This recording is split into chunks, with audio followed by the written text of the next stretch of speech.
Nobel पुरस्कार का नाम सुनते ही सीवी रमन और रविंद्रनाथ टैगोर जैसे महान लोगों की तस्वीरें जहन में आ जाती हैं, है ना? भाई, ये दुनिया का सबसे बड़ा सम्मान जो है। लेकिन क्या कभी सोचा है कि इसकी शुरुआत एक गलतफहमी से हुई थी? जी हाँ, एक अखबार की चौंकाने वाली हेडलाइन से। चलिए, आज इसी दिलचस्प कहानी में उतरते हैं। जरा सोचिए, कोई सुबह उठे, चाय के साथ अखबार खोले और उसे अपनी ही मौत की खबर पढ़ने को मिले। सुनने में अजीब लगता है, पर ठीक यही हुआ था अल्फ्रेड नोबेल के साथ।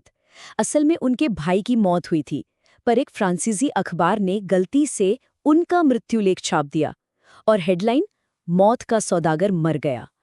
ये हेडलाइन अल्फ्रेड नोबेल के दिल में किसी तीर की तरह चुभ गई। क्या दुनिया उन्हें बस इसी नाम से याद रखेगी?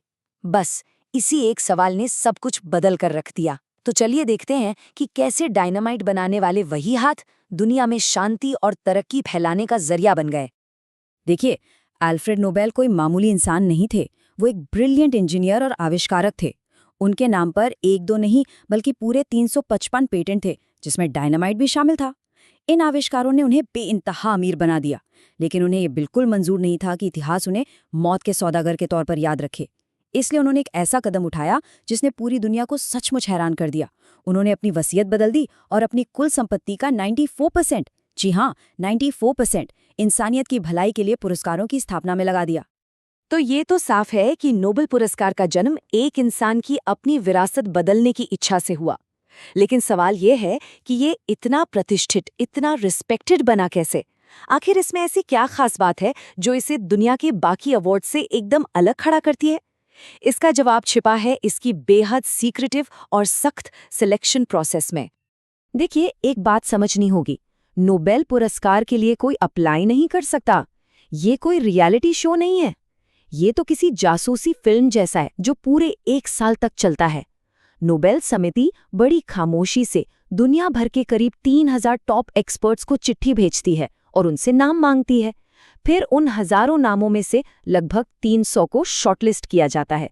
इसके बाद शुरू होती है असली पड़ताल, और महीनों की बहस के बाद कहीं जाकर एक नाम पर मुहर लगती है। और सबसे हैरान करने वाली बात तो सुनिए, किसे नॉमिनेट किया गया, किसने किसके बारे में क्या कहा, ये सारी जानकारी पूरे 50 साल के लिए एक तिजोरी में बंद कर दी जाती है। जी हाँ, 50 साल। ऐसा इसलिए किया जाता है ताकि जो जज हैं वो बिना किसी दबाव के पूरी ईमानदारी से अपना फैसला ले सकें। और शायद यही अटूट निष्पक्षता इस पुरस्कार की असली ताकत है। चलिए अब इस पुरस्कार के महत्व को एक उदाहरण से समझते हैं। मान लीजिए कि साल 2025 है और फिजिक्स का नोबेल उन वैज्ञानिकों को दिया गया है जिन्होंने क्वांटम दुनिया के दरवाजे हम सबके लिए खोल दिए हैं। तो इन वैज्ञानिकों ने एक ऐसी चीज को सच कर दिखाया जो किसी जादू से कम नहीं लगती, क्वांटम टनलिंग। ये क्वांटम फिजिक्स का एक ऐसा नियम है जो हमारे रोजमर्रा की जिंदगी के सारे नियमों को तोड़ देता है। तो तैयार हो जाइए, क्योंकि अब चीजें थोड़ी अजीब होने वाली हैं। इसे ऐसे समझिए, अगर किसी को एक दीवार के पार जाना है तो उसे दीवार के ऊपर से चढ़कर ही जाना होगा, है ना? कोई और रास्ता नहीं है। लेकिन क्वांटम की दुनिया में एक बहुत छोटा सा कण, जैसे कि एक इलेक्ट्रॉन, बिना चढ़े ही दीवार के आर पार जा सकता है। बिल्कुल वैसे जैसे कोई भूत दीवार के आर पार निकल गया हो। इसी अजीबोगरीब घटना को टनलिंग कहते हैं। और इन वैज्ञानिकों का असली कमाल ये था कि उन्होंने इस भूतिया घटना को सिर्फ एटम की छोटी सी दुनिया में नहीं, बल्कि एक असली इंसानों के बनाए हुए सर्किट में कर दिखाया। मतलब एक ऐसा सर्किट जिसे हम अपने हाथ में पकड़ सकते हैं। सोचकर देखिए, उन्होंने क्वांटम दुनिया और हमारी अपनी दुनिया के बीच एक पुल बना दिया। तो इसका हमारी जिंदगी पर क्या असर पड़ेगा? बहुत बड़ा। ये खोज क्वांटम कंप्यूटर्स को एक हकीकत बना सकती है। मतलब ऐसे कंप्यूटर जो आज के सुपर कंप्यूटर से भी लाखों गुना ज्यादा तेज होंगे। ये ऐसी टेक्नोलॉजी को जन्म देगी जिसके बारे में हमने अब तक सिर्फ फिल्मों में ही देखा है। सीधी सी बात है, ये हमारे भविष्य को पूरी तरह से बदलने की ताकत रखती है। इसमें कोई शक नहीं कि नोबेल पुरस्कार महाउपलब्धियों का सम्मान करता है, लेकिन ये भी सच है कि ये विवादों से परे नहीं है।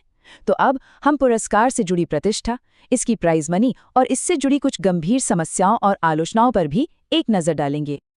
जाहिर है, नोबेल के साथ जबरदस्त सम्मान तो मिलता ही है, लेकिन साथ में एक बहुत बड़ी रकम भी मिलती है। 2023 में ये करीब 8 करोड़ रुपए थी। सोचिए, एक खोज के लिए 8 करोड़। और हाँ, अगर एक से ज्यादा विजेता हों तो ये रकम उन सब में बराबर बांट दी जाती है। पुरस्कार की एक बड़ी आलोचना ये है कि इस पर पश्चिमी झुकाव का आरोप लगता है और आंकड़े भी कुछ हद तक इसी तरफ इशारा करते हैं। अब तक दिए गए कुल पुरस्कारों में से लगभग 81% पुरस्कार यूरोप और उत्तरी अमेरिका के लोगों को ही मिले हैं। और कुछ गलतियां तो ऐसी हैं जिन्हें शायद इतिहास कभी नहीं भुला पाएगा। शायद ये बात बहुत कम लोगों को पता हो कि शांति के दूत महात्मा गांधी को 5 बार नोबेल शांति पुरस्कार के लिए नॉमिनेट किया गया, लेकिन उन्हें ये कभी नहीं मिला। ये एक ऐसी चूक है जिस पर बाद में खुद नोबेल कमेटी ने अफसोस जताया था।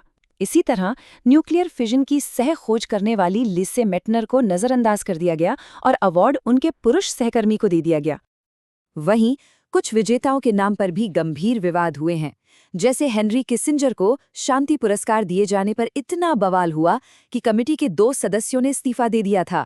एंटोनियो मोनीज को लोबोटोमी के लिए मेडिसिन का नोबेल मिला, जो दिमाग के कुछ हिस्सों को काटने की एक क्रूर प्रक्रिया की और जिसे आज पूरी तरह से गलत माना जाता है। और तो और बराक ओबामा को उनके राष्ट्रपति कार्यकाल की शुरुआत में ही शांति पुरस्कार दिए जाने पर भी बहुत बहस हुई थी। तो अल्फ्रेड नोबेल की एक गलती से जन्मी विरासत से लेकर विज्ञान और शांति का सबसे बड़ा प्रतीक बनने तक नोबेल पुरस्कार का सफर वाकई असाधारण रहा है। ये प्रतिष्ठा, विवादों और अनगिनत कहानियों से भरा है, लेकिन ये सब हमें एक बहुत ज़रूरी सवाल पर सोचने के लिए छोड़ जाता है। आज के इस बदलते दौर में जब दुनिया इतनी नई चुनौतियों का सामना कर रही है, तो मानव जाति को सबसे बड़ा लाभ पहुंचाने का असली मतलब क्या है? इस पर विचार ज़रूर करना चाहिए।